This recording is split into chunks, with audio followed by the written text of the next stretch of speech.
Hare Krishna.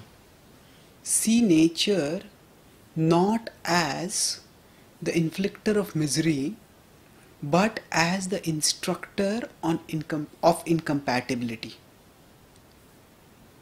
Sometimes some people see nature in very negative terms.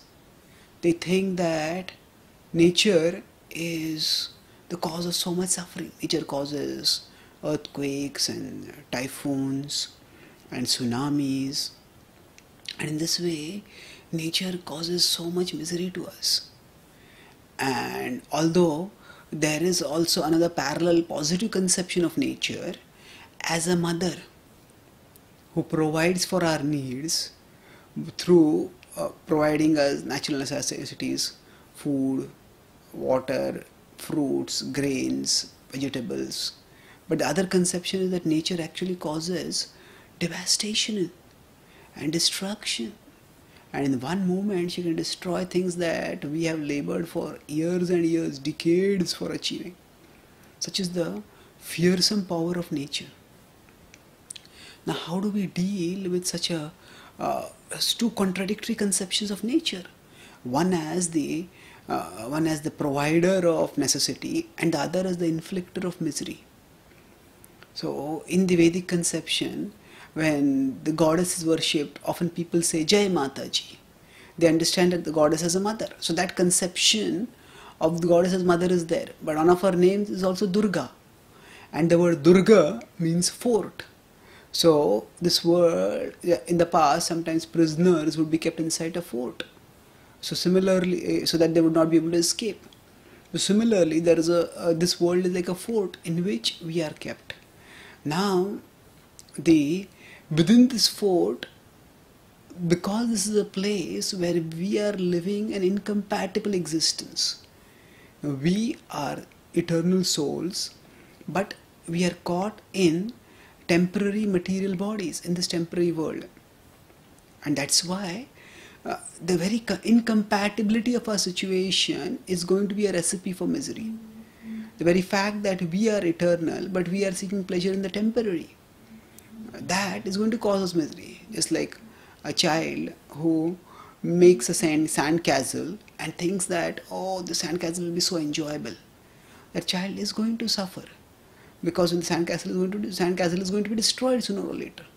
So similarly, do we suffer when we recognize ourselves as, when we misidentify with matter and try to find pleasure in matter. So material nature is deputed with the function of making us aware of this existential incompatibility that lies at the very core of our material existence.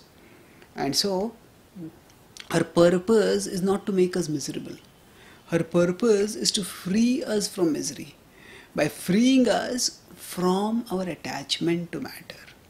To the extent we give up attachment to the matter, to that extent we'll see that our miseries will become lesser and lesser. Although this may seem like deprivation at one level, but when we understand that beyond nature is our master, that is Krishna, and when we surrender to Krishna, then we will see that actually Krishna is a source of unlimited happiness, and nature is the instructor of incompatibility, and she pushes us away from matter towards Krishna. And to the extent we take shelter of Krishna, we transcend the misery of material existence. So in the Bhagavad Gita, Krishna talks about Daiviya Esha Gunimai Mama Maya Duratyaya Mameva Ye Prapadyante Maya Metam Tarantite. It says in 7.14, Daiviya, divine indeed. Daiviya Esha Gunimai, made of three modes. Mama Maya Duratyaya. My Maya is Duratya, is extremely terrible. Mameva Ye Prapadyante. Those who surrender to me, Mayam Etam Tarantite. They'll cross beyond the illusion of Maya. So we need to recognize that we can go beyond Maya, beyond material illusion by surrendering to Krishna. And the misery that we experience in material existence is meant to prompt us to go closer to Krishna. Just as when we experience some pain in the body, that prompts us to go to the doctor so that we take treatment and heal ourselves.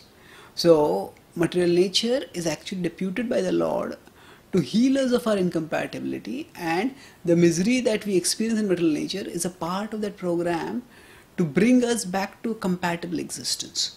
So rather than having a fragmented vision of material nature, if we see her only as a mother, then we will not be able to understand why she gives misery. If we see her as only a source of misery, then we are blinding ourselves to the reality that she is also providing so many necessities to us, as does a mother. So when we understand that she is meant to not provide as a permanent home, but she is meant to provide for us as we go from this world to Krishna's world, then we will see that her provision of necessities is meant for us to live spiritually, and her arrangement of misery is meant to ensure that we don't become too comfortable, we don't settle in this world, but that we progress out of this world and we attain Krishna. Thank you. Hare Krishna.